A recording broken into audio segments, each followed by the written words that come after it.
மேலான மகிமையுடைய கிறிஸ்து இயேசுவின் நாமத்தில் உங்களுக்கு என்னுடைய அன்பின் வாழ்த்துக்கள். இந்த தேவனுடைய வார்த்தையோடு கூட உங்களை சந்திப்பதில் நான் கிறிஸ்துவுக்குள் மகிழ்ச்சி அடைகிறேன். இந்த நாளிலும் யோவான் எழுதின சுவிசேஷம் 4ஆம் அதிகாரம் 31ஆம் வசனத்திலிருந்து 34ஆம் வசனம் வரைக்கும் நம்ம தியானிக்க போகிறோம். இப்படி நடக்கையில் சீஷர்கள் அவரை நோக்கி, ரவி, போஜனம் பண்ணும் என்று வேண்டிக் கொண்டார்கள். அதற்கு அவர், நான் புசிப்பதற்கு நீங்கள் அறியாத ஒரு போஜனம் எனக்கு உண்டு என்றார். அப்பொழுது சீஷர்கள் ஒருவரையொருவர் பார்த்து, யாராவது அவருக்கு போஜனம் கொண்டு வந்திருப்பானோ என்றார்கள். இயேசு அவர்களை நோக்கி, நான் என்னை அனுப்பினுடைய சித்தத்தின்படி செய்து அவருடைய கிரியையை முடிப்பதே என்னுடைய போஜனமாய் இருக்கிறது என்று இங்கே சொல்லுகிறார். எனக்கு பிரியமான சகோதர சகோதரிகளே, இயேசுவின் இடத்துல அந்த ஸ்திரீ அவள் இயேசுவிடத்தில் ஓடிப்போய் இயேசுவினிடத்தில் வந்து அவளிடத்தில் கண்கள் திறக்கப்பட்டு அவள் ஓடிப்போய் அந்த சமாரியா ஊர்களில் உள்ள ஜனங்களெல்லாம் அவள் அழைத்து கொண்டு வருகிறாள். எல்லாரும் அவரிடத்தில் வந்தபோது அவங்க நடந்து கொண்டிருக்கிறது.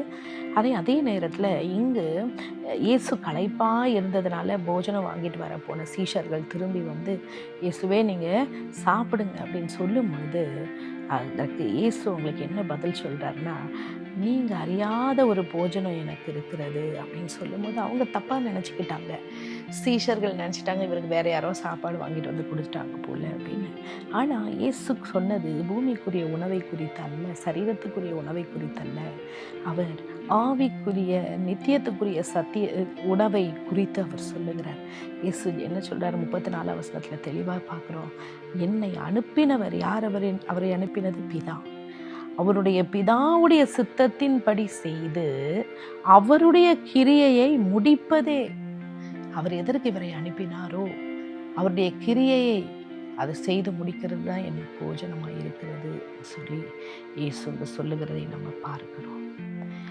இயேசு பாருங்க, அந்த ஸ்திரீயுடைய வாழ்க்கையில் அவள் சரீரத்துக்கு எதுவான தண்ணீரை எடுக்க வந்தவளுடைய கண்களுடைய பார்வையை அவர் மாற்றி ஜீவ தண்ணீருக்கு ஏதுவான காரியங்களுக்கு பாதையில் அவர் மாற்றி அந்த பெண்ணுடைய திசையை திருப்பினார்.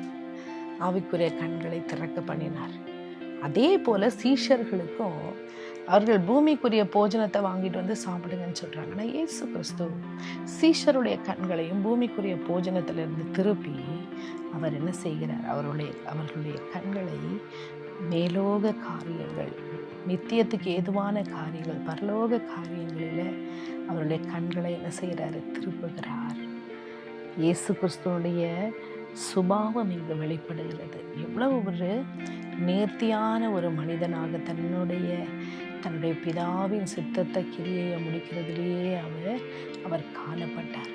நம்முடைய வாழ்க்கையிலும் கூட பிதாவின் சித்தத்தை செய்து முடிக்கணும் அப்படின்னா நம்முடைய சரீர பிரகாரமான காரியங்கள், இச்சைகள், நம் சிந்திக்கிறது, நம்முடைய எண்ணங்கள், நம்முடைய விருப்பங்கள், இதெல்லாவற்றையும் நாம் என்ன செய்யணும்? அடக்கும் பொழுது தான் நாம் ஆவிக்குரிய விதத்தில் கண்களில் நாம் பார்க்க முடியும்.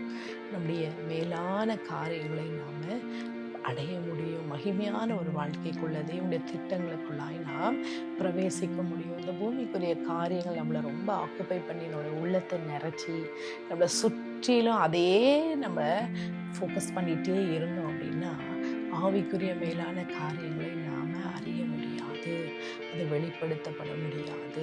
பிதாவின் சித்தம், கிறிஸ்துவின் சித்தம் நம்முடைய வாழ்க்கையில் என்ன அப்படின்னா, மென்மையான திட்டங்களை நம் கண்கள் காண வேண்டும்.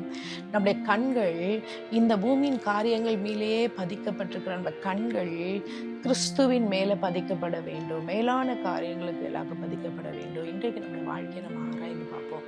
நம்முடைய கண்கள் எதன் மேலே பதிக்கப்பட்டிருக்கிறது? இந்த சீஷர்கள் எதன் மேலே நோக்கமாக இருந்தாங்க? போஜனத்தின் மேலே.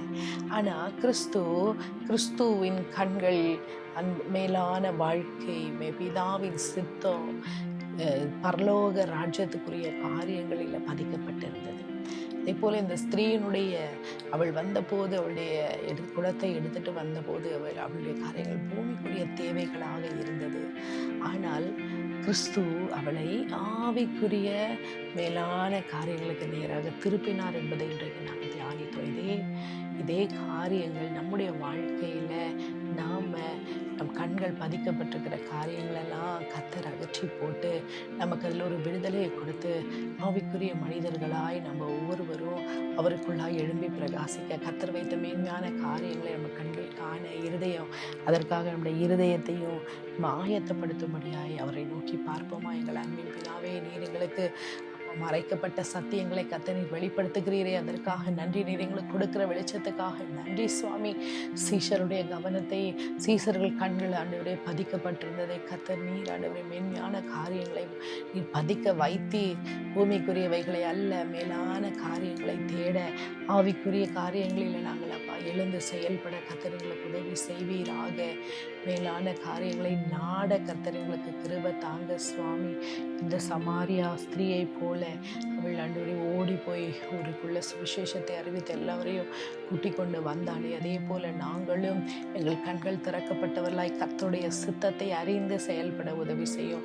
உடைய சித்தமும் நோக்கமும் என்ன என்பதை நாங்கள் பகுத்தறியத்தக்கதாக எங்கள் மனதை புதிதாக்கும் சுவாமி.